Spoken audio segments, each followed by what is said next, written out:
ഹരേ രാമ രാമ രാമ ഹരേ ഹരേ ഹരേ കൃഷ്ണ കൃഷ്ണ കൃഷ്ണ ഹരേ ഹരേ ഹരേ രാമ രാമ രാമ ഹരേ ഹരേ ഹരേ കൃഷ്ണ കൃഷ്ണ കൃഷ്ണ ഹരേ ഹരേ ഹരേ രാമ രാമ രാമ ഹരേ ഹരേ ഹരേ കൃഷ്ണ കൃഷ്ണ കൃഷ്ണ ഹരേ ഹരേ ഹരേ രാമ രാമ രാമ ഹരേ ഹരേ കൃഷ്ണ കൃഷ്ണ കൃഷ്ണ ഹരേ ഹരേ ഹരേ രാമ രാമ രാമ ഹരേ ഹരേ ഹരേ കൃഷ്ണ കൃഷ്ണ കൃഷ്ണ ഹരേ ഹരേ ഹരേ രാമ രാമ രാമ ഹരേ ഹരേ ഹരേ കൃഷ്ണ കൃഷ്ണ കൃഷ്ണ ഹരേ ഹരേ ഹരേ രാമ രാമ ഹരേ ഹരേ ഹരേ കൃഷ്ണ കൃഷ്ണ ഹരേ ഹരേ ഹരേ രാമ രാമ ഹരേ ശ്രീ ശ്രീനാഥ കോവിൻ ടെമ്പിളിന്റെ കീഴിലുള്ള ഭാഗവതം പഠനത്തിലേക്ക് എല്ലാവർക്കും സ്വാഗതം.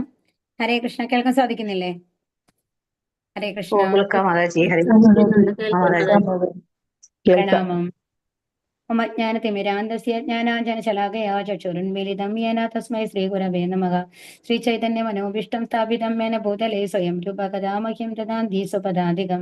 വന്ദേഹം ശ്രീഗുരോ ശ്രീയുതപദകമലം ശ്രീഗുരും വൈഷ്ണവാംശ ശ്രീരൂപം സാഗ്രജാതം സഗണരഘുനാഥനിധം താം സജീവം സാദ്വൈതം സാവധൂതം പരിജനസഹിതം ശ്രീകൃഷ്ണ ചൈതന്യദേവം ശ്രീരാധാകൃഷ്ണപാദാൻ സഗണലളിത ശ്രീവിശാഖാനിധം ഹേ കൃഷ്ണ കരുണാ സിന്ധോ ദീനബന്ധോ ജഗത്പദേ ഗോപേശ ഗോപികാ കാന്ത രാധാ കാന്ത നമോസ്തുതേ തപ്ത കാഞ്ചന ഗൗരാംഗി രാധേ വൃന്ദാവനീശ്വരി വൃഷഭാനുസുതേ ദേവി പ്രണമാമി ഹരിപ്രിയേ പാഞ്ചാകൽപതരൂപ്യശ്ച കൃപാ സിന്ധുഭ്യേവ ച പതിതാനാം പാവനേഭ്യോ വൈഷ്ണവേഭ്യോ നമോ നമഃ. നമാമി വിഷ്ണുപാദായ കൃഷ്ണപ്രേഷ്ഠായ ഭൂതലേ ശ്രീമതേ ഭക്തിവേദാന്ത സ്വാമിൻ ഇതി നാമിനി.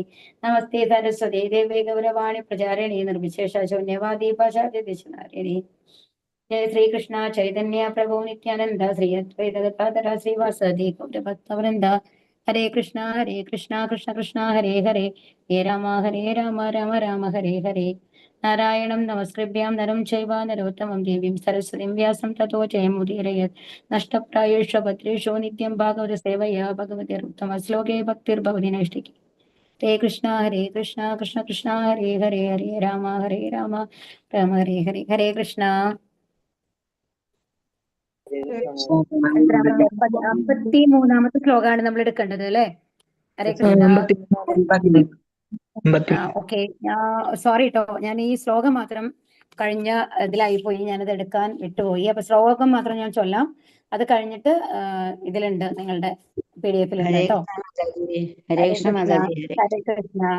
ഹരേ കൃഷ്ണ. എല്ലാവർക്കും പ്രണാമം. ഓം നമോ ഭഗവതേ വാസുദേവായ, ഓം നമോ ഭഗവതേ വാസുദേവായ, ഓം നമോ ഭഗവതേ വാസുദേവായ. പുസ്തകമുള്ളവര് നോക്കി ചൊല്ലിക്കൊള്ളൂ കേട്ടോ. ശ്ലോകം 53. സ്നാത്വാനുസവനം തസ്മിൻ. ശ്ലോകം വന്നില്ലല്ലോ. സോറി, അത് കഴിഞ്ഞതിലായി ഞാൻ എടുത്തില്ല. ശ്ലോകം മാത്രം വിട്ടുപോയിട്ടോ. അപ്പൊ കേട്ട് ചൊല്ലൂ. സ്നാത്വാനുസവനം തസ്മിൻ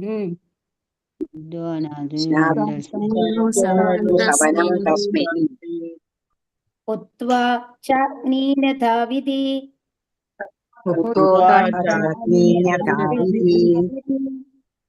അഭക്ഷ ഉപശാന്താത്മാ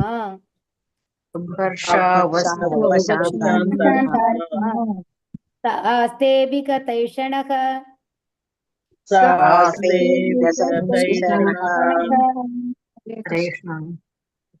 ഒന്നുകൂടി ചൊല്ലാട്ടോ. സ്നാത്വാനുസവനം തസ്മിൻ അഭക്ഷ ഉപശാന്താത്മാ സാസ്തേ വിഗതൈഷണഃ. ഇതാണ് ശ്ലോകം. ഹരേ കൃഷ്ണ.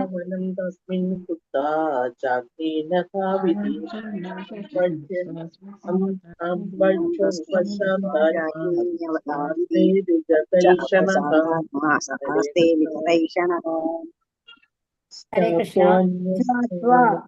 സ്നാനം ചെയ്ത്, അനുസവനം നിത്യവും 3 നേരം, പ്രഭാതത്തിൽ, മധ്യാഹ്നത്തിൽ, സായാഹ്നത്തിൽ, തസ്മിൻ 7ആയി വിഭജിച്ച ആ ഗംഗാനദിയിൽ, ഉത്വ അഗ്നിഹോത്രയജ്ഞം അനുഷ്ഠിച്ച്, ച അഗ്നിയിൽ, യഥാവിധി ശാസ്ത്രങ്ങളിലെ അനുശാസനങ്ങൾ അനുസരിച്ച്, അഭക്ഷ ജലം മാത്രം പാനം ചെയ്ത്, വ്രതമിരുന്ന്, ഉപശാന്ത പരിപൂർണമായും നിയന്ത്രിച്ച, ആത്മാ സ്ഥൂലമായ ഇന്ദ്രിയങ്ങളും സൂക്ഷ്മമായ മനസ്സും, സഹ ധൃതരാഷ്ട്രർ ആസ്തേ നിലകൊള്ളും, വിഗത ശൂന്യമായ ഏഷണഹ കുടുംബക്ഷേമപരമായ ചിന്തകൾ.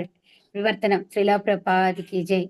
സപ്തസ്രോതസ്സിന്റെ തീരത്തിൽ പ്രഭാതത്തിലും മധ്യാഹ്നത്തിലും സായാഹ്നത്തിലും 3 നേരവും ദിവസവും സ്നാനം ചെയ്ത് അഗ്നിഹോത്ര യജ്ഞം അനുഷ്ഠിച്ച് ജലപാനം മാത്രം ചെയ്തുകൊണ്ട് ധൃതരാഷ്ട്രർ ഇപ്പോൾ അഷ്ടാംഗയോഗം ആരംഭിക്കുന്നതിൽ നിരതനായിരിക്കുന്നു. ഇത് ഒരുവനെ മനസ്സിന്റെയും ഇന്ദ്രിയങ്ങളെയും നിയന്ത്രിക്കാൻ സഹായിക്കുകയും കുടുംബസ്നേഹത്തിന്റെ ചിന്തകളിൽ നിന്ന് പൂർണ്ണ സ്വതന്ത്രനാക്കുകയും ചെയ്തു. അപ്പൊ എങ്ങനെയാണ് ഇപ്പൊ ധൃതരാഷ്ട്രർ ഉള്ളത്? ആ സപ്തസ്രോതസ് എന്ന് പറയുന്നത് ഏത് നദിയുടെയാണ് സ്രോതസ്? ഗംഗാ നദിയുടെ അല്ലെ? ഗംഗാ നദി 7 തിരിക്കുകയാണ്. അത് സപ്തർഷികൾക്ക് വേണ്ടിയിട്ടാണ് അത് ചെയ്തത് എന്നാണ് പറയുന്നത്. അപ്പൊ 3 നേരത്തിലും എന്താണ് സ്നാനം ചെയ്തിട്ട് എന്താ ചെയ്യുന്നത്? അഗ്നിഹോത്ര യജ്ഞം അനുഷ്ഠിക്കുക. അതായത് അഗ്നി ജ്വലിപ്പിച്ചിട്ട് നമ്മൾക്കറിയാം അല്ലെ, നമ്മളൊരു എന്താണ് ഗണപതി ഹോമൊക്കെ ചെയ്യുമ്പോൾ നമ്മൾ ചെയ്യില്ലേ, അഗ്നി ജ്വലിപ്പിച്ച് അങ്ങനെ ചെയ്യുന്ന യജ്ഞങ്ങൾക്കാണ് അഗ്നിഹോത്ര യജ്ഞം എന്ന് പറയുന്നത്. അപ്പൊ ആദ്യം അഗ്നിഹോത്ര യജ്ഞം ചെയ്തിട്ട് പിന്നെ എന്താണ് ചെയ്യുന്നത്? ജലപാനം മാത്രം ചെയ്തുകൊണ്ട്, ജലം മാത്രമാണ്, വേറെ ഒരു ഭക്ഷണവും കഴിക്കുന്നില്ല. എന്നിട്ട് എന്താ ചെയ്യുന്നത്? അഷ്ടാംഗയോഗം ആരംഭിക്കുകയാണ്. അഷ്ടാംഗയോഗമാണ് ആര്? ധൃതരാഷ്ട്രനെ അനുഷ്ഠിക്കാൻ തുടങ്ങുന്നത്. ഭാവാർത്ഥം ശ്രീല പ്രഭാതിക്ക് ജയ്. ഇന്ദ്രിയങ്ങളെയും മനസ്സിനെയും നിയന്ത്രിക്കുവാനും അവയെ ഭൗതിക പദാർത്ഥങ്ങളിൽ നിന്നും ആത്മാവിലേക്ക് വഴിതിരിക്കുവാനും ഉള്ള ഒരു യാന്ത്രിക മാർഗമാണ് യോഗ പ്രക്രിയ. അപ്പൊ എന്തിനു വേണ്ടിയിട്ടാണ് അഷ്ടാംഗയോഗം ചെയ്യുന്നത്? നമ്മൾ പഠിച്ചിട്ടുണ്ട് അല്ലെ ഭഗവത്ഗീതയിൽ. എല്ലാ ഇന്ദ്രിയങ്ങളെയും ഉള്ളിലേക്ക് വലിച്ച് കോൺസെൻട്രേറ്റ് ചെയ്യാൻ വേണ്ടിയിട്ട്, അതായത് ഭൗതികമായിട്ടുള്ള ഏത് ചിന്തകളും ഇല്ലാതെ നിയന്ത്രണം വരുത്താൻ, ഇന്ദ്രിയങ്ങൾക്ക് നിയന്ത്രണം വരുത്താനാണ് എന്ത് ഉപയോഗിക്കുന്നത്, എന്ത് ചെയ്യുന്നത്? അഷ്ടാംഗയോഗം ചെയ്യുന്നത് അല്ലെ. അതിന്റെ പ്രാഥമിക പ്രക്രിയകൾ ആസനം, പിന്നീട് ധ്യാനം, ആത്മീയ ചിന്തകൾ, ശ്വാസോച്ഛ്വാസ നിയന്ത്രണം, ഉത്തരോത്തരമായി സമാധിയിൽ സ്ഥിതനാവുക, നിരപേക്ഷ വ്യക്തിയായ പരമാത്മാവിനെ ദർശിക്കുക എന്നിങ്ങനെയാകുന്നു. അപ്പൊ ഏറ്റവും അവസാനത്തെ സ്റ്റേജാണ് അതിന്റെ എന്ത്? സമാധി എന്ന് പറയുന്നത്. ആ സമാധി സ്റ്റേജിലാണ് ഉള്ളിൽ ആരെയാണ് ധ്യാനിക്കുന്നത് അവരെ കാണാൻ സാധിക്കും. അതായത് ഭഗവാനെ ആണെങ്കിൽ ഭഗവാനെ കാണാൻ, അതാണ് നിരപേക്ഷ വ്യക്തിയായ പരമാത്മാവിനെ ദർശിക്കുക എന്നുള്ളതാണ്. നമ്മുടെ ഉള്ളിൽ തന്നെ എല്ലാവരുടെ ഹൃദയത്തിലും പരമാത്മാവ് ഉണ്ട് അല്ലെ. പക്ഷെ നമ്മൾക്ക് ഇപ്പൊ കണ്ണടച്ചു കഴിഞ്ഞാൽ നമുക്ക് പരമാത്മാവിനെ കാണാനായിട്ട് സാധിക്കുമോ? കാണുന്നുണ്ടോ ആർക്കെങ്കിലും? ഇല്ല അല്ലെ. നമുക്ക് ഇരുട്ട് മാത്രമാണ് കാണുക. എപ്പോഴെങ്കിലും ഒരു വെളിച്ചം കാണുന്നല്ലാണ്ട് പരമാത്മാവിനെ കാണാൻ നമുക്ക് സാധിക്കുന്നില്ല. അതിന്റെ കാരണം എന്താണ് പറഞ്ഞത്? ചേതോദർപ്പണമാർജനം എന്നാണ്. മഹാദാവാഗ്നി നിർഭാപണം. ശിശാഷ്ടകത്തിൽ ആദ്യത്തെ ശ്ലോകത്തിൽ എന്താ പറയുന്നത്? ഒരുപാട് കാലങ്ങളായിട്ട് നമ്മളുടെ ഉള്ളിലുള്ള ആഗ്രഹങ്ങൾ കൊണ്ട് ഒരുപാട് കർമ്മഫലങ്ങൾ നമ്മൾ ഉണ്ടാക്കിയിട്ടുണ്ട്. അപ്പൊ കുറെ പുണ്യങ്ങളും പാപങ്ങളും ഒക്കെ ചേർത്ത് വെച്ചിട്ടുണ്ട് അല്ലെ. അതെല്ലാം, അതിന്റെ മാലിന്യങ്ങളെല്ലാം അടിഞ്ഞുകൂടിയിരിക്കുകയാണ് നമ്മുടെ ഹൃദയത്തില്. ആ മാലിന്യങ്ങളൊക്കെ അടിഞ്ഞുകൂടി അതെന്തായി മാറിയിരിക്കുന്നു? ഒരു ആവരണമായിട്ട് മാറിയിരിക്കുകയാണ്. അതൊരു മറ എന്ന് പറയില്ലേ. അപ്പൊ ആ മറയാണ് നമ്മളിൽ നിന്ന് മറയ്ക്കുന്നത്? പരമാത്മാവിനെ. അതുകൊണ്ടാണ് നമ്മൾക്ക് കണ്ടുപിടിച്ചു കഴിഞ്ഞാൽ പരമാത്മാവിനെ കാണാൻ പറ്റാത്തത്. പക്ഷെ നമ്മുടെ ഈ മാലിന്യങ്ങളൊക്കെ നീങ്ങിപ്പോയി കഴിഞ്ഞാൽ എന്താ ഉണ്ടാവുക? ആ മറയില്ലാണ്ടായി കഴിഞ്ഞു കഴിഞ്ഞാൽ നമ്മൾ കണ്ണടയ്ക്കുമ്പോൾ ഹൃദയത്തിലുള്ള പരമാത്മാവിനെ കാണാനായിട്ട് സാധിക്കും എന്നുള്ളതാണ്. അപ്പൊ സമാധി സ്റ്റേജിൽ ആ അവസ്ഥയാണുള്ളത്. അതാണ് നിരപേക്ഷ വ്യക്തിയായ പരമാത്മാവിനെ ദർശിക്കാനായിട്ട് അവർക്ക് സാധിക്കും. ആത്മീയ തലത്തിലേക്കുള്ള ഉന്നമനത്തിലുള്ള അത്തരം യാന്ത്രിക മാർഗങ്ങൾക്ക് നിത്യവും 3 നേരമുള്ള സ്നാനം, കഴിയുന്നിടത്തോളം ഉപവാസം, ആസനസ്ഥനായിക്കൊണ്ട് ആത്മീയ വിഷയങ്ങളിൽ മനസ്സിന്റെ ശ്രദ്ധ കേന്ദ്രീകരിക്കൽ, അപ്രകാരം ഉത്തരോത്തരമായി ഭൗതിക വിഷയങ്ങളിൽ നിന്ന് സ്വതന്ത്രനായി തീരുക എന്നിങ്ങനെ ചില യമനിയമങ്ങൾ നിർദ്ദേശിച്ചിരിക്കുന്നു. അതാണ്. അപ്പൊ എന്താ വേണ്ടത്? ആദ്യം തന്നെ നമ്മൾ എല്ലാ കാര്യങ്ങളിൽ നിന്നും വിമുക്തനായിട്ട് ആരെയും ആലോചിക്കില്ല എന്നുള്ളതാണ് ആദ്യം. ഇപ്പോ ധൃതരാഷ്ട്രയെ സംബന്ധിച്ചാണെങ്കിൽ കുടുംബമുണ്ട് അല്ലെ. അതായത് ഭാര്യയുണ്ട്, മക്കളെല്ലാവരും പോയി. എന്നാലും ഇപ്പൊ ഇവിടെ ഒരു കാട്ടിൽ വന്നിരിക്കുമ്പോഴും ചിന്ത എവിടെയായിരിക്കും?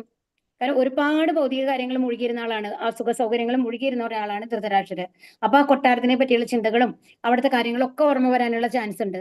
അതെല്ലാം നിർത്തിവെക്കണം. അതിൽ നിന്ന് എവിടേക്ക് മനസ്സിനെ കൊണ്ടുവരണം?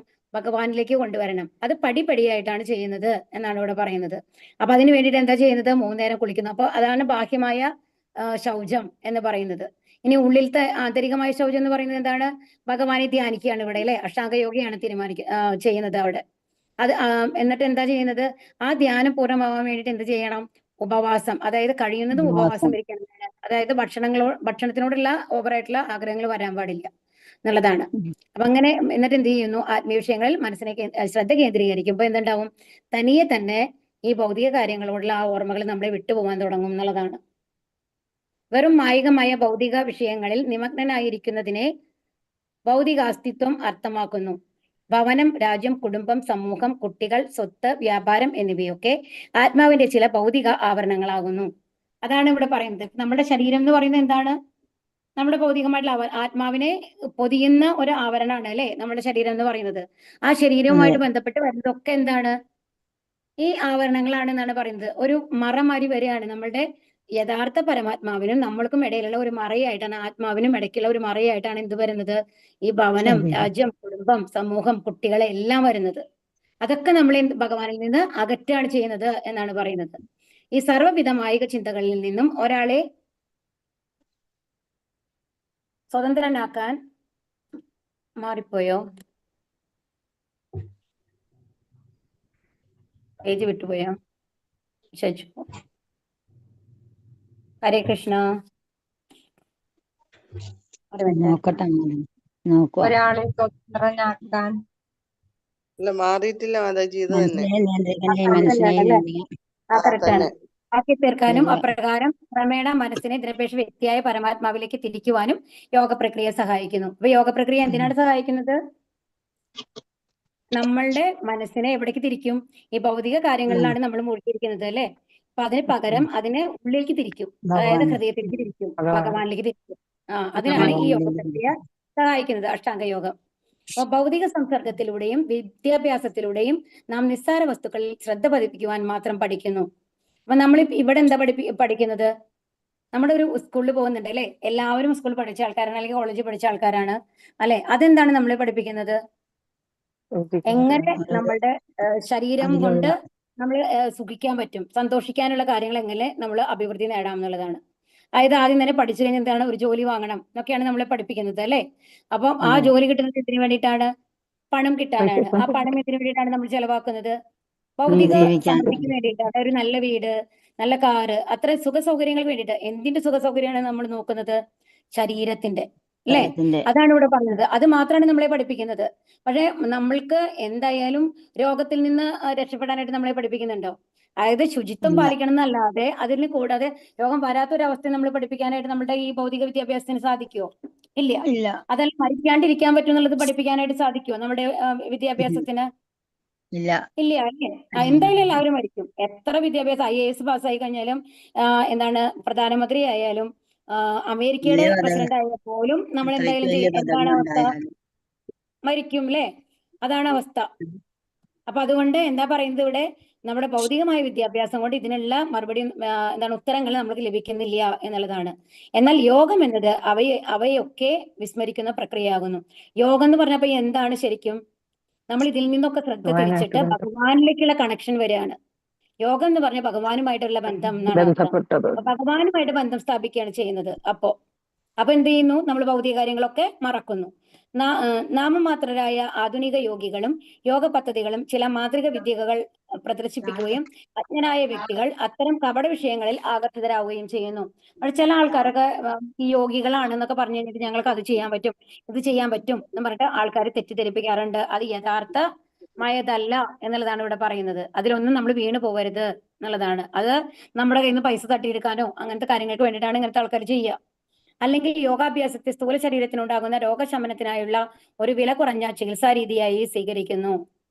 അപ്പൊ എന്തിനു വേണ്ടിയിട്ടാണ്? നമ്മുടെ ശരീരത്തിന് ഫിറ്റാക്കി വെക്കണം എന്ന് പറഞ്ഞിട്ടാണ് നമ്മൾ യോഗ ചെയ്യുന്നത് അല്ലെ, അസുഖം വരാതിരിക്കാനായിട്ട്. അത് നല്ലതല്ല എന്നുള്ളതല്ല. കാരണം നമ്മുടെ ശരീരം നന്നായിരുന്നാലാണ് ഭഗവാന്റെ സേവനങ്ങളിൽ നമുക്ക് ചെയ്യാൻ പറ്റുള്ളൂ. നാമം ചെല്ലണമെങ്കിൽ നമുക്ക് ആരോഗ്യം വേണം അല്ലെ. അതിനു വേണ്ടിയിട്ട് ശരീരം ഫിറ്റാക്കി വെക്കുന്നത് നല്ലതാണ്. പക്ഷേ അത് മാത്രമാവരുത് എന്നാണ് ഇവിടെ പറയുന്നത്. എന്നാൽ യഥാർത്ഥത്തിൽ യോഗ പദ്ധതി എന്നത് നിലനിൽപ്പിനായുള്ള പോരാട്ടത്തിൽ ഉടനീളം നാം ആർജിച്ചതൊക്കെയും വിസ്മരിക്കുന്നതിനുള്ള ശിക്ഷണ നടപടിയാണ്. പക്ഷേ യഥാർത്ഥത്തിൽ എന്താ വേണ്ടത്? നമ്മൾ ഈ ഭൗതിക കാര്യങ്ങളിലെ ആകർഷണം വിടാൻ വേണ്ടിയിട്ടാണ് യോഗ ചെയ്യേണ്ടത് എന്നാണ് പറയുന്നത്. ആർക്ക് വേണ്ടിയിട്ടാണ്? നമ്മുടെ ശരീരത്തിന് വേണ്ടിയിട്ടല്ല, ആത്മാവിന് വേണ്ടിയിട്ട്. ആത്മാവിനെ ഭഗവാനിലേക്ക് തിരിക്കാൻ വേണ്ടിയിട്ടുള്ളതാണ് എന്നുള്ളതാണ് ഇവിടെ പറയുന്നത്. ധൃതരാഷ്ട്രർ ജീവിതത്തിൽ ഉടനീളം തന്റെ പുത്രന്മാരുടെ ജീവിത നിലവാരം ഉയർത്തുക വഴിയോ സ്വപുത്രന്മാർക്ക് വേണ്ടി പാണ്ഡവരുടെ സ്വത്തുക്കൾ അപഹരിക്കുന്നത് വഴിയോ കുടുംബകാര്യങ്ങൾ മെച്ചപ്പെടുത്തുന്നതിൽ വ്യാപൃതനായിരുന്നു. തികഞ്ഞ ഭൗതികവാദിയും അതേസമയം ആത്മീയ ശക്തിയെ സംബന്ധിച്ച് അജ്ഞനുമായ ഒരുവന്റെ സാമാന്യ വ്യവഹാരങ്ങളാണിവ. ധൃതരാഷ്ട്രൻ എന്തിനു വേണ്ടിയിട്ടാണ്? തന്റെ മക്കൾ നന്നായിരിക്കണം, അവരെ മറ്റുള്ള പാണ്ഡവരെ തോൽപ്പിച്ച് അവർക്ക് രാജ്യം നേടിക്കൊടുക്കണം. ഇങ്ങനത്തെ കാര്യങ്ങളിലായിരുന്നു ആരുടെ ശ്രദ്ധ മുഴുവൻ? ധൃതരാഷ്ട്രന്റെ. സ്വർഗത്തിൽ നിന്നും നരകത്തിലേക്ക് ഇവ എങ്ങനെയാണ് ബലമായി വലിച്ചിഴക്കുന്നതെന്ന് അവൻ കാണുന്നില്ല. പക്ഷെ ഇത്തരം പ്രവൃത്തികൾ നമ്മളെ എന്താ ചെയ്യുക? അടുത്ത ജന്മത്തിൽ നമ്മൾക്ക് എവിടെയാ പോണ്ടി വരിക? നരകത്തില്. നരകത്തിലേക്ക് പോകേണ്ടി വരും. ഇത്തരം ചീത്ത കാര്യങ്ങൾ ചെയ്തു കഴിഞ്ഞാൽ നമ്മൾക്ക് എവിടേക്ക് പോകണം?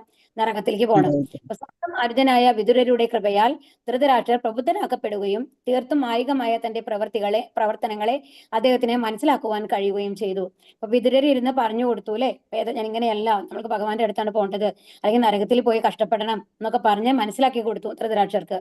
എന്നിട്ടാണ് ധൃതരാഷ്ട്രർ എന്ത് ചെയ്യാൻ തുടങ്ങുന്നത്? അഷ്ടാംഗയോഗ ചെയ്യാൻ തുടങ്ങുന്നത്.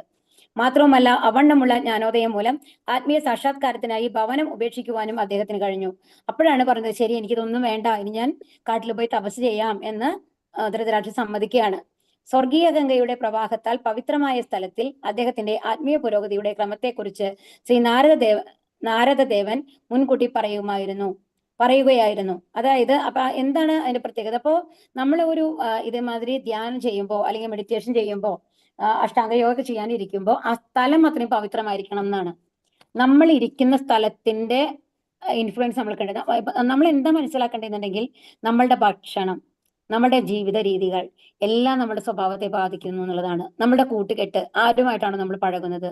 നമ്മൾക്ക് ഇതൊക്കെ അങ്ങനെ ഉണ്ടാവില്ല എന്ന് നമ്മൾക്ക് തോന്നാമെങ്കിലും അതിനെല്ലാം ഇമ്പോർട്ടൻസ് ഉണ്ട്. നമ്മൾ ഏത് സ്ഥലത്താണ് താമസിക്കുന്നത്, ആരുടെ കൂട്ടുകെട്ടിലാണ് നമ്മൾ ഉള്ളത് എന്നുള്ളതൊക്കെ. ഇവിടെ എവിടേക്കാ വന്നിരിക്കുന്നത്? ഗംഗാനദിയുടെ അവിടെയാണ് അല്ലെ, ആ സ്രോതസ്സിന്റെ അവിടേക്കാണ്. അവിടെ സപ്തർഷികളുടെ ഇതായിട്ടാണ് ആ 7 തിരിച്ചിട്ടുള്ളത്. അതുകൊണ്ടാണ് സപ്തസ്രോതസ് എന്ന് പറയുന്നത്. അത്രയും പുണ്യമായിട്ടുള്ള ഒരു സ്ഥലത്താണ് ആര് വന്നിട്ടുള്ളത്? ധൃതരാഷ്ട്രർ വന്നിട്ടുള്ളത്. അപ്പൊ അതുകൊണ്ട് തന്നെ ഇപ്പൊ നമ്മൾ പറഞ്ഞു അല്ലെ, അർജുനന്റെ കാര്യത്തില് പാണ്ഡവർ വിജയിക്കാനുള്ള കാരണം അതിൽ പറയുമ്പോൾ എന്താ പറയുന്നത്? ആദ്യത്തെ കാരണം എന്താ പറഞ്ഞത്? ആ യുദ്ധം നടക്കുന്നത് ധർമ്മക്ഷേത്രത്തിലാണ് എന്നുള്ളതാണ്. അതായത് ഭഗവാന്മാരൊക്കെ, അതായത് ദേവതമാരൊക്കെ വന്നു കഴിഞ്ഞ് പൂജകളും യാഗങ്ങളൊക്കെ നടത്താറുള്ള ഒരു സ്ഥലത്താണ് ഇവർ യുദ്ധം ചെയ്യുന്നത്. അപ്പൊ അങ്ങനത്തെ സ്ഥലത്ത് യുദ്ധം ചെയ്യുമ്പോൾ എപ്പോഴും ധർമ്മത്തിന് മാത്രമാണ് ജയമുണ്ടാവുള്ളൂ. അതുപോലെ തന്നെയാണ് അത്രയും പുണ്യമായ സ്ഥലത്ത് നമ്മൾ പോയി തപസ് ചെയ്യുമ്പോൾ എന്തുണ്ടാവും? ആ സ്ഥലത്തിന്റെ ഇൻഫ്ലുവൻസ് കാരണം നമ്മൾക്കും വേഗത്തിൽ തന്നെ ഭഗവാനിലേക്ക് എത്താനായിട്ട് സാധിക്കും എന്നുള്ളതാണ് ഇവിടെ പറയുന്നത്. ഖരരൂപത്തിലുള്ള ആഹാരം വർജിച്ച് ജലം മാത്രം പാനം ചെയ്ത് കഴിയുന്നതിനെയും ഉപവാസമായി ഗണിക്കുന്നു. ആത്മീയ ജ്ഞാന പുരോഗതിക്ക് ഇത് അനിവാര്യമാണ്. യമനിയമങ്ങൾ പാലിക്കാതെ ഇത്തരം താഴ്ന്ന യോഗിയായി തീരാൻ വിഡ്ഢിയായ ഒരുവൻ ആഗ്രഹിക്കുന്നു. ഇതം പ്രഥമമായി നാവിനെ നിയന്ത്രിക്കാൻ കഴിയാത്ത ഒരുവനെ യോഗിയായി തീരാൻ സാധ്യമല്ല. അപ്പം ഒരു യോഗി എന്ന് പറഞ്ഞു കഴിഞ്ഞാൽ ഏറ്റവും ആദ്യത്തെ നിയന്ത്രണം എവിടെയാ വരുന്നത്? ആഹാരത്തില്, നാവ്, ആഹാരത്തില്, വാക്കുകളില്. ആഹാരം മാത്രമല്ല, സാത്വികാഹാരം കഴിക്കണം. അതോടൊപ്പം അനാവശ്യമായിട്ട് നമ്മൾ സംസാരിക്കാൻ പാടില്ല. അതുകൊണ്ട് ഭഗവാനെ കുറിച്ച് മാത്രം സംസാരിക്കണം എന്നാണ് പറയുന്നത്. യോഗി, ഭോഗി എന്നിവ 2 വിപരീത പദങ്ങളാണ്. യഥേഷ്ടം തിന്നുകയും കുടിക്കുകയും ചെയ്യുന്ന ഭോഗി അഥവാ ഉല്ലാസപ്രിയന് ഒരു യോഗിയായി തീരുവാൻ കഴിയുകയില്ല. നമ്മളൊക്കെ ഭോഗികളാണ് അല്ലെ, നമ്മൾക്ക് നല്ല നല്ല ഭക്ഷണം കഴിക്കണം, അതൊക്കെ തന്നെയല്ലേ ആഗ്രഹം, നന്നായി സൂഹിക്കണം. അങ്ങനത്തെ ആൾക്കാർക്ക് ഒരിക്കലും ആരായി തീരാൻ പറ്റില്ല? യോഗിയായി തീരാൻ പറ്റില്ല. നമുക്ക് അസുഖം വന്നാൽ പോലും, ഇപ്പൊ ഷുഗർ വന്നു, നമുക്ക് അറിയാം ഇനി നമ്മൾ അതിനെ കഴിക്കാൻ പാടില്ല എന്ന് അത്രയും ഉറപ്പാണ്. എല്ലാം നമ്മൾ അത്രയും പഠിച്ച ആൾക്കാരാണ്, അത്രയും വിവരമൊക്കെ ഉണ്ടെങ്കിലും നമ്മൾക്ക് മധുരം കാണുമ്പോൾ എന്ത് തോന്നും? ഒരു ലേശം കഴിച്ചോണ്ട് കുഴപ്പമില്ല, അങ്ങനെ നമ്മൾക്ക് തോന്നാറുണ്ട് അല്ലെ? ആ ആകർഷണം, ഇതുപോലുള്ള ആകർഷണത്തിലാണ് നമ്മുടെ ജീവിതം മുഴുവൻ ഓടിപ്പോകുന്നത്. അതുകൊണ്ട് നമ്മൾക്ക് എന്ത് ആവാൻ പറ്റില്ല? യോഗിയായി. അതുകൊണ്ടാണ് കലിയുഗത്തിലുള്ള ആൾക്കാർക്ക് എന്ത് പറ്റില്ല എന്ന് പറഞ്ഞത്? അഷ്ടാംഗ യോഗ പറ്റില്ല. അതിന് പകരമാണ് നമ്മൾക്ക് എന്ത് തന്നത്? ഹരേ കൃഷ്ണ മന്ത്രം നമുക്ക് തന്നിട്ടുള്ളത്. കാരണം ഭഗവാൻ തന്നെ അറിയാം, ഇവരൊക്കെ അഷ്ടാംഗ യോഗ ചെയ്യാതിരുന്നു കഴിഞ്ഞാൽ ഒരാൾ പോലും അതിൽ വിജയിക്കാൻ പോകുന്നില്ല എന്നുള്ളത്. അപ്പൊ അതുകൊണ്ട് നമ്മളോടുള്ള കനിവ് കൊണ്ട് ഭഗവാൻ തന്നിട്ടുള്ളതാണ് എന്ത്? ഹരേ കൃഷ്ണ മന്ത്രം. കാരണം അനിയന്ത്രിതമായി ഭക്ഷിക്കുന്നതും പാനം ചെയ്യുന്നതും ഒരു യോഗിക്ക് ഒരു കാരണവശാലും അനുവദനീയമല്ല. ധൃതരാഷ്ട്രൻ എപ്രകാരമാണ് ജലം മാത്രം പാനം ചെയ്ത് ആത്മീയ സാന്ദ്രമായ അന്തരീക്ഷത്തിൽ സ്വസ്ഥമായി ആസനസ്ഥനായിക്കൊണ്ട് പുരുഷ ഭഗവാൻ ഹരിയുടെ ചിന്തയിൽ ആഴത്തിൽ നിമഗ്നനായി തന്റെ യോഗ പ്രക്രിയ ആരംഭിച്ചതെന്ന് നാം ഉപകാരപൂർവ്വം ശ്രദ്ധിക്കേണ്ടതാകുന്നു. ഇപ്പൊ നമ്മൾക്ക് മനസ്സിലാക്കേണ്ടത് എന്താണ്? ശരിക്കും ആ ഒരു അറിവ് വന്നു കഴിഞ്ഞപ്പോ ധൃതരാഷ്ട്രൻ എന്താ ചെയ്തത്? എല്ലാം ഉപേക്ഷിക്കാൻ പറ്റിയില്ലേ? അത്രയും ഒഴുകിയിരുന്നതാണ്. ഭീമനെ വരെ കൊല്ലാൻ നോക്കിയതാണ് അല്ലെ ധൃതരാഷ്ട്രര്. അങ്ങനത്തെ ഒരാള് അത്തരം ചിന്തകളൊക്കെ വിട്ട് ഭഗവാനെ മാത്രം ധ്യാനിച്ചിരിക്കണം എന്നുണ്ടെങ്കിൽ എത്ര വൈരാഗ്യം ആ മനസ്സിൽ കൊണ്ടുവരാനായിട്ട് വിദുരർക്ക് പറ്റി എന്നുള്ളതാണ്. ഇതാണ് നമ്മൾക്ക് മനസ്സിലാക്കേണ്ടത്. ഒരു ശുദ്ധ ഭക്തന്റെ സമ്പർക്കം വരുമ്പോ നമ്മൾക്ക് എത്ര മാറ്റങ്ങളാണ് വരിക എന്നുള്ളത്. അതാണ് ഈ ഭാഗവതം ക്ലാസ് ആണെങ്കിലും ഭഗവത്ഗീത ക്ലാസ് ഒക്കെ ആണെന്നുണ്ടെങ്കിലും അത്രയും അനുഗ്രഹമാണ്, നമ്മൾ പുണ്യം നേടിയത് കൊണ്ടാണ് നമുക്ക് ലഭിച്ചിട്ടുള്ളത് എന്നുള്ളത് മനസ്സിലാക്കണം. ഇത്തരം ഒരു സമ്പർക്കം കൊണ്ടാണ് നമ്മളുടെ ഉള്ളിലത്തെ ഭൗതിക ആഗ്രഹങ്ങളെല്ലാം കുറച്ചെങ്കിലും നമുക്ക് കൺട്രോൾ, മുഴുവൻ പറ്റിയില്ലെങ്കിലും കുറച്ചൊക്കെ കൺട്രോൾ ചെയ്ത് കഴിഞ്ഞിട്ട് അമിതമായ ആഗ്രഹങ്ങളിലാണ് ജീവിക്കാൻ നമ്മളെ പഠിപ്പിക്കും എന്തായാലും. അപ്പൊ എപ്പോഴും ഒരു ശുദ്ധഭക്തരുടെ സംഘത്തിൽ നമ്മൾ ഉണ്ടാവണം. അപ്പോഴാണ് നല്ല രീതിയിൽ ചിന്തിക്കാനും നല്ല രീതിയിൽ പ്രവർത്തിക്കാനും നമുക്ക് കഴിയുള്ളൂ. ശ്ലോകം 54. ഓം നമോ ഭഗവതേ വാസുദേവായ. ജിതാസനോജിത ശ്വാസഃ. ചൊല്ലിക്കോളൂ.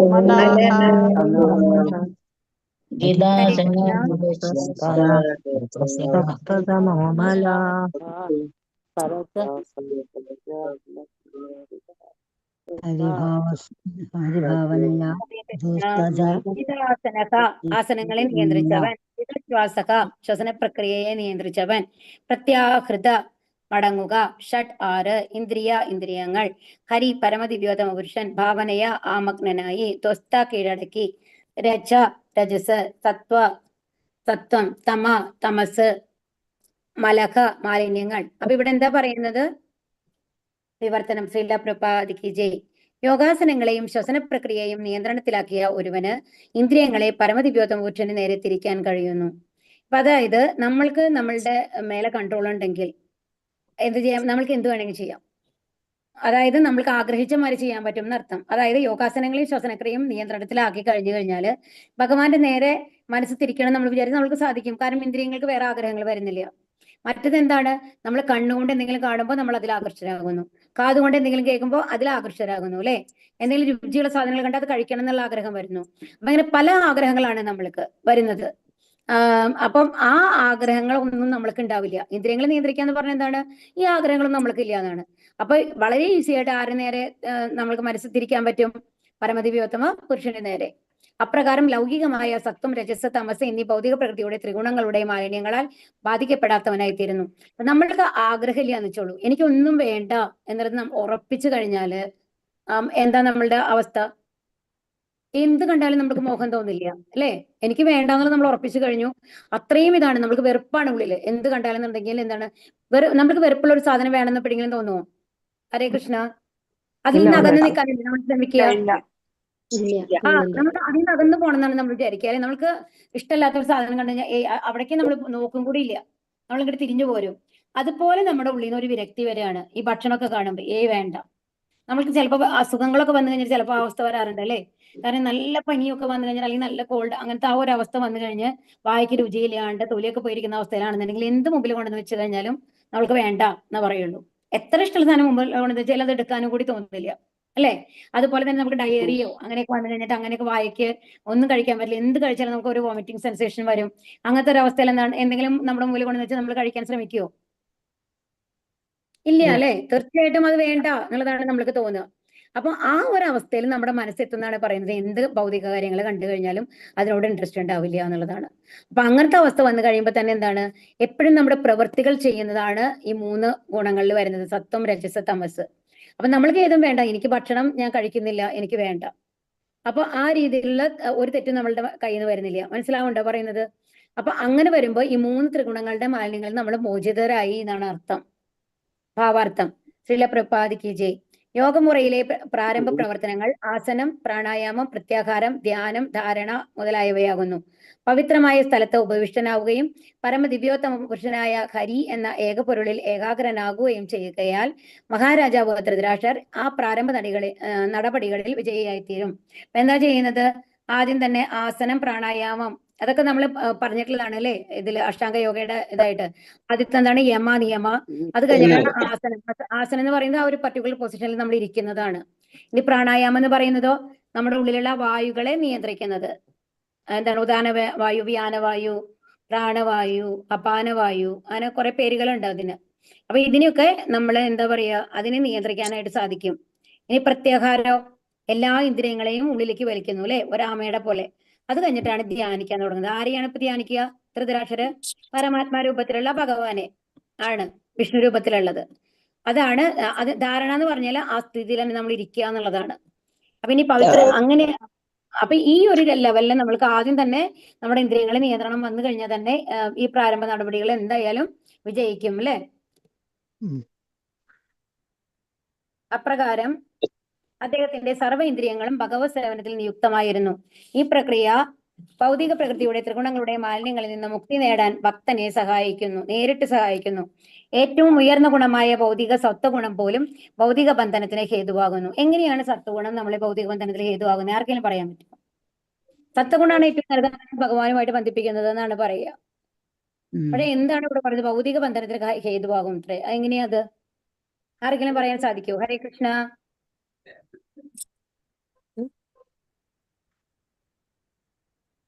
അറിയില്ല. സത്വഗുണം നമ്മൾ എങ്ങനെയാണ് ബന്ധിക്കുന്നത് ഭൗതിക ലോകമായിട്ട്? സുഖത്താലും ജ്ഞാനത്താലും ബന്ധിക്കും എന്നാണ്. അതായത് സത്വഗുണത്തിലുള്ള ആൾക്കാർക്ക് പൊതുവെ നല്ല അറിവുണ്ടാവും, അവർ ശാസ്ത്രങ്ങളിലൊക്കെ നിപുണന്മാരായിരിക്കും. അപ്പൊ അതുകൊണ്ട് തന്നെ അവരുടെ ഉള്ളില് എന്തുണ്ടാവും? അതുപോലെ സുഖ സൗകര്യങ്ങളാണ് അത്തരം ഒരു വീട്ടിലാണ് അവർ ജനിക്കുക, അത്രയും സമ്പത്തുള്ള ഒരു വീട്ടിലായിരിക്കും.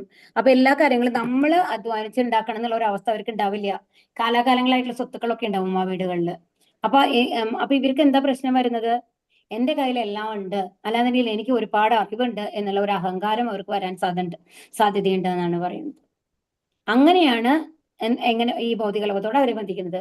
അതുമൂലം അവർക്ക് വീണ്ടും ജന്മമെടുക്കേണ്ടി വരികയാണ്. പൂർണ്ണമായും ഭഗവാനിൽ സമർപ്പിക്കാതെ നമ്മളുടെ കഴിവാണ് എന്നുള്ള ഒരു തോന്നൽ അവർക്ക് വരാനുള്ള സാധ്യതയുണ്ട്. കാരണം നല്ല വിവരം ഉണ്ടാവും അവർക്ക്. അപ്പൊ അവർക്ക് എന്താ തോന്നുന്നത്? മറ്റുള്ളവരെ കാണുമ്പോൾ അവരെക്കാളൊക്കെ എനിക്ക് നല്ല വിവരം കൂടുതലാണ്, എനിക്ക് നല്ല അറിവുണ്ട്, ഞാൻ നല്ല അറിവാളിയാണ് എന്നുള്ളൊരു തോന്നൽ വരാം. ഇത്തരം തോന്നലുകളും കൂടിയും പിന്നെ നമ്മൾ എന്ത് സംഭവിക്കും? അപ്പോ എന്താ സംഭവിക്കുക? അപ്പോ വീണ്ടും ഈ ലോകത്ത് നമ്മൾ ജനിക്കേണ്ടി വരും അല്ലേ. ഹരേ കൃഷ്ണ. എല്ലാവരും മനസ്സിലാവും കേട്ടോ. എന്നിരിക്കെ രജസ്, തമസ് എന്നീ മറ്റു ഗുണങ്ങളുടെ കാര്യം എടുത്തു പറയേണ്ടതായിട്ടുണ്ടോ? അപ്പോൾ എന്താണ് ഈ സത്വഗുണം പോലും ഈ ഭൗതിക ലോകവുമായിട്ട് ബന്ധിപ്പിക്കുക എന്ന് പറയുമ്പോ രജസും തമസും തീർച്ചയായിട്ടും ബന്ധിപ്പിക്കൂലേ. നമുക്ക് ആഗ്രഹങ്ങൾ കൂടുതലാണ്, ആഗ്രഹങ്ങൾക്ക് വേണ്ടി പ്രവർത്തിക്കണം, അപ്പൊ അതിന് പ്രതികരണങ്ങൾ ഉണ്ടാവും അല്ലെ. അങ്ങനെയാണ്. ഭൗതിക ആസ്വാദനത്തിനുള്ള ഔത്സുക്യം, സമ്പത്തും അധികാരവും സ്വരൂപിക്കാനുള്ള ശക്തമായ കാമവാസന എന്നീ ഭൗതിക പ്രവണതകളെ രജസ്തമോ ഗുണങ്ങൾ അധികരിക്കുന്നു. അപ്പൊ എന്താണ് ആദ്യത്തെ പറഞ്ഞത് നോക്കൂ? ഭൗതിക ആസ്വാദനത്തിലുള്ള, അതായത് നമുക്ക് എന്തെങ്കിലും നേടണം എന്നുള്ള ആഗ്രഹം, സമ്പത്തും അധികാരവും സ്വരൂപിക്കാനുള്ള ശ്രമം അല്ലെ, കാമവാസന, ഇതാണ് രജസ്തമോ ഗുണങ്ങൾ അധികരിക്കുന്നു. ഈ രണ്ട് അധമ മനോഭാവങ്ങളെ കീഴടക്കി ജ്ഞാനവും സദാചാരവും നിറഞ്ഞ സത്വഗുണത്തിന്റെ തലത്തിലേക്ക് തന്നെ ഉയർത്തിയ ഒരുവന് പോലും പഞ്ചേന്ദ്രിയങ്ങളായ കണ്ണ്, നാക്ക്, മൂക്ക്, കാത്, സ്പർശം എന്നിവയെ നിയന്ത്രിക്കാൻ കഴിയില്ല. അപ്പൊ സത്വഗുണത്തിലാണെങ്കിൽ പോലും നമ്മൾക്ക് കണ്ണുകൊണ്ട് എന്തെങ്കിലും കാണുമ്പോൾ യൂതം എനിക്ക് കിട്ടിയ കൊള്ളാം എന്ന് തോന്നും അല്ലെ. എന്നാൽ മുകളിൽ പ്രസ്താവിച്ച പോലെ ഭഗവാൻ ഹരിയുടെ പാതാരവിന്ദങ്ങളിൽ ശരണം പ്രാപിച്ച ഒരുവന് ഭൗതിക പ്രകൃതിയുടെ ഗുണങ്ങളുടെ സർവ്വവിധ സ്വാധീനങ്ങളെയും അതിക്രമിച്ച് ഭഗവത് സേവനത്തിൽ അടിയുറച്ചിരിക്കുവാൻ കഴിയുന്നു. ഇപ്പൊ നോക്കൂ, കുറച്ചെങ്കിലും നിങ്ങൾ നോക്കൂ, ഓരോ ദിവസവും ഈ 2:25 ആവുമ്പോ ഭാഗവതം ക്ലാസ്സിൽ വന്നിരിക്കുന്നുണ്ട്. എന്തുകൊണ്ടാണ് വന്നിരിക്കുന്നത് പറയൂ? ഹരേ കൃഷ്ണ. ഈ ക്ലാസ് ജോയിൻ ചെയ്യണം. ആ സമയത്ത് നമ്മൾക്ക് എന്തായാലും ക്ലാസ് കേൾക്കണം തോന്നുകയാണ് അല്ലെ. അതുകൊണ്ട് നിങ്ങൾ വന്നിരിക്കുകയാണ്. അല്ലാതെ നിങ്ങൾ എന്താ ചെയ്യുമായിരുന്നത്? ക്ലാസ് ഇല്ലെങ്കിൽ ഉറങ്ങുമായിരിക്കാം, അല്ലാന്നുണ്ടെങ്കിൽ ടി വി കാണുമായിരിക്കും, എന്തെങ്കിലും അങ്ങനത്തെ കാര്യങ്ങളല്ലേ ചെയ്യുക. ഹരേ കൃഷ്ണ. അതെ. അപ്പൊ ഇപ്പൊ നിങ്ങൾക്ക് ആ നിയന്ത്രണം വന്നിക്കാണ്. ആ 2:25 ആകുമ്പോ വേറെ ഒന്നും വേണ്ട, ഞാൻ ഭാഗവതം ക്ലാസ് കേൾക്കും എന്നുള്ളത് ഭഗവാന്റെ അടുത്തേക്കുള്ള ആകർഷണമാണ് അല്ലെ. അപ്പൊ ഇതാണ്. അപ്പൊ ഭഗവാനെ കുറിച്ച് നമ്മൾ കേൾക്കാൻ തുടങ്ങുമ്പോൾ ഭഗവാൻ നമ്മളെ ആകർഷിച്ച് അവിടെ കൊണ്ട് നിർത്തുകയാണ്. ഇതിനാണ് വിരക്തി എന്ന് പറയുന്നത്. അപ്പൊ നമ്മൾ ഉറങ്ങുന്നില്ല, കറക്റ്റ് അല്ലേ പറയുന്നത്? ആ സമയം നമ്മൾ ഉറങ്ങുന്നില്ല. അതുപോലെ തന്നെ അല്ലെങ്കിൽ വേറെ അങ്ങനത്തെ പ്രോഗ്രാമും നമ്മൾ കാണുന്നില്ല അല്ലെ. ഹരേ കൃഷ്ണ. അപ്പൊ അത് ഭഗവാൻ നമ്മൾ സഹായിക്കുന്നത് അല്ലെ. അപ്പൊ ഇതാണ്. ഇപ്പൊ നിങ്ങൾക്ക് ഈസി ആയിട്ട് മനസ്സിലാക്കാൻ പറ്റുന്നില്ലേ ആ ഗുണങ്ങളുടെ ആ ഒരു ഇത്? ഇപ്പൊ നമ്മൾ അപ്പൊ സത്വഗുണത്തിലാണ് നമ്മൾ ഉള്ളത്. സത്വഗുണമാണ് നിങ്ങളെ ആകർഷിച്ച് ഇവിടെ കൊണ്ട് നിർത്തിയേക്കണത്. മനസ്സിലാവുണ്ടോ പറയണത്?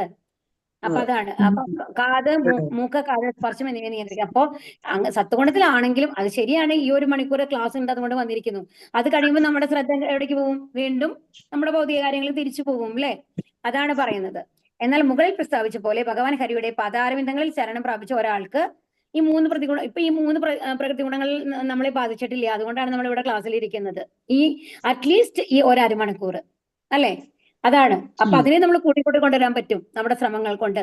എന്താണ് ഭഗവാനെ സംബന്ധിച്ച കാര്യങ്ങൾ കൂടുതൽ ചെയ്യുമ്പോൾ കൂടുതൽ സമയവും നമ്മൾ എന്താണ് സത്വഗുണത്തിലാണ് നമ്മൾ ഇരിക്കുന്നുണ്ടാവുക, അല്ലെങ്കിൽ അതിന് മേലെയുള്ള ഗുണത്തിലാണ് നമ്മൾ ഇരിക്കുന്നുണ്ടാവുക എന്നുള്ളതാണ് ഇവിടെ പറയുന്നത്. ആകയാൽ ഭക്തിയോഗ പ്രക്രിയ ഇന്ദ്രിയങ്ങളെ ഭഗവാന്റെ പ്രേമയുധ സേവനത്തിൽ നേരിട്ട് നിയുക്തമാക്കുന്നു. ഇത് നിർവാഹകനെ ഭൗതിക പ്രവർത്തനങ്ങളിൽ ഏർപ്പെടുന്നതിൽ നിന്നും തടയുന്നു. ഭൗതിക ബന്ധത്തിൽ നിന്നും ഇന്ദ്രിയങ്ങളെ ഭഗവാന്റെ അതീന്ദ്രിയ പ്രേമയുധ സേവനത്തിൽ തിരിക്കുന്ന ഈ പ്രക്രിയയെ പ്രത്യാഹാരം. അപ്പൊ ഒരു തരത്തിൽ നമ്മൾ ഈ കുറച്ച് സമയങ്ങളിൽ നമ്മൾ ചെയ്യുന്നത് എന്താണ്? പ്രത്യാഹാരാണ്. ആ ഇന്ദ്രിയങ്ങൾ നമ്മൾ ഉള്ളിലേക്ക് തിരിക്കുകയാണ് ചെയ്യുന്നത് അല്ലെ? അതിനെന്താ പറയുന്നത്? പ്രത്യാഹാരം. അപ്പൊ നമ്മളിപ്പോ ഈ അരമണിക്കൂറിൽ നമ്മൾ എന്താ ചെയ്യുന്നത്? പ്രത്യാഹാരമാണ്. നമ്മുടെ ഇന്ദ്രിയങ്ങളെ മുഴുവൻ വലിച്ചു വെച്ച് ഭഗവാനെ കുറിച്ച് കേൾക്കാൻ വേണ്ടി വന്നിരിക്കുകയാണ് നമ്മൾ അല്ലെ? അതാണ് പറയുന്നത്. ഇതിനാണ് പ്രത്യാഹാരം എന്ന് പറയുന്നത്. ഇനി ശ്വസന പ്രക്രിയ പ്രാണായാമം എല്ലാവർക്കും അറിയാം അല്ലെ? മൂക്കിൽ നമ്മുടെ വായു കൺട്രോൾ ചെയ്യുന്നത്. ഇത് ആത്യന്തികമായി എല്ലാ പ്രകാരത്തിലും പരമപുരുഷ ഭഗവാൻ ഹരിയെ പ്രീതിപ്പെടുത്തുന്നതിൽ അമഗ്നമാകുന്ന സമാധിയിൽ അവസാനിക്കുന്നു. അപ്പൊ ഇതിപ്പോ നമ്മൾ ഈ അരമണിക്കൂർ അല്ലെങ്കിൽ 20 മിനിറ്റ് 25 മിനിറ്റ് നമ്മൾ ചെയ്യുന്ന കാര്യം റെഗുലർ ആയിട്ട് ഒരുപാട് സമയം ചെയ്യാൻ തുടങ്ങി കഴിഞ്ഞാൽ എന്താവുന്നു? അവസാനം ഭഗവാനെ കുറിച്ചുള്ള സമാധിയിൽ നമ്മൾ എത്തും എന്നുള്ളതാണ്. ഹരേ കൃഷ്ണ. അതാണ്. പിന്നെ ഭഗവാനെ കുറിച്ചുള്ള ചിന്ത മാത്രമേ ഉണ്ടാവുള്ളൂ. അപ്പൊ പിന്നെ നമുക്ക് വിശപ്പുണ്ടാവില്ല, ദാഹമുണ്ടാവില്ല, നമ്മൾ അതിൽ മുഴുകുകയാണ് ചെയ്യുന്നത് അല്ലെ? അതാണ് ഇവിടെ പറയുന്നത്. അടുത്ത ശ്ലോകം. 1 മിനിറ്റ് സമയം നോക്കട്ടെ കേട്ടോ. 2 മിനിറ്റേ ഉള്ളൂ. നമ്മൾ ഇത് വിവർത്തനം വായിച്ചിട്ട് നിർത്താം കേട്ടോ. ഓം നമോ ഭഗവതേ വാസുദേവായ. വിജ്ഞാനാത്മനി സംയോജ്യ. ചൊല്ലിക്കോളൂ. ഭഗവതേ വാസുദേവായ ആത്മനെ സംയോജ്യ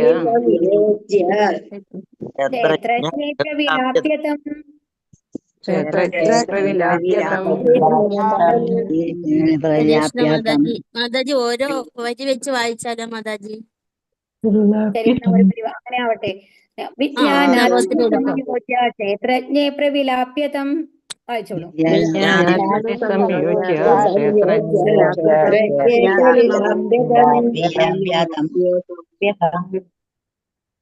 ബ്രഹ്മണ്യാത്മാനമാധാരേ കടാംബരമിവാംബരേ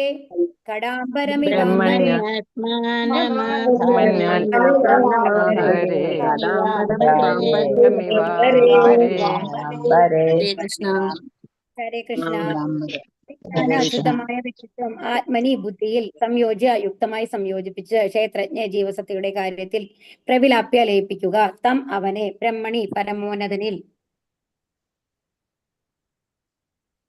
ആത്മാനം ശുദ്ധ ജീവാത്മാവ് ആധാരേ സംഭരണിയിൽ ഘട അംബരം തടയപ്പെട്ട ആകാശം ഇവ പോലെ അംബരെ പരമമായ ആകാശത്തിൽ. വിവർത്തനം. ശ്രീല പ്രഭുപാദിക്ക് ജയ്. ധൃതരാഷ്ട്രർ തന്റെ ശുദ്ധ വ്യക്തിത്വത്തെ ബുദ്ധിയുമായി സംയോജിപ്പിച്ച ശേഷം ജീവസത്ത എന്ന നിലയിൽ പരബ്രഹ്മവുമായുള്ള തന്റെ ഗുണപരമായ ഐക്യത്തെക്കുറിച്ചുള്ള ജ്ഞാനത്തോടെ പരമപുരുഷനിൽ വിലയം പ്രാപിക്കേണ്ടതുണ്ട്. തടയപ്പെട്ട ആകാശത്തിൽ നിന്നും സ്വതന്ത്രനായി അദ്ദേഹം ആത്മീയ ആകാശത്തിലേക്ക് ഉയരേണ്ടതാണ്. അപ്പൊ ഇനി എന്താ ചെയ്യേണ്ടത്? ശരിക്കും ഈ അഷ്ടാംഗയോഗ ചെയ്തിട്ട് എന്ത് ചെയ്യണം? നമ്മളുടെ ആത്മാവാണ് അല്ലെ? അതാണ് ശുദ്ധ വ്യക്തിത്വം എന്ന് പറയുന്നത്. ബുദ്ധിയുമായിട്ട് സംയോജിപ്പിച്ചിട്ട് എന്ത് ചെയ്യണം? പരമാത്മാവുമായുള്ള തന്റെ ഗുണപരമായ ഐക്യത്തെക്കുറിച്ചുള്ള ജ്ഞാനത്തോടെ പരമപുരുഷനിൽ വിലയം പ്രാപിക്കേണ്ടതുണ്ട്. അപ്പൊ ഭഗവാനിലേക്ക് നമ്മൾ എത്തണം. അത് അങ്ങനെ ധ്യാനിച്ച് തടയപ്പെട്ട ആകാശത്തിൽ നിന്നും സ്വതന്ത്രനായി അദ്ദേഹം ആത്മീയ ആകാശത്തിലേക്ക് ഉയരേണ്ടതാണ്. ഹരേ കൃഷ്ണ. ഇത് നമുക്ക് നാളെ എക്സ്പ്ലെയിൻ ചെയ്യാം കേട്ടോ. സമയമായി.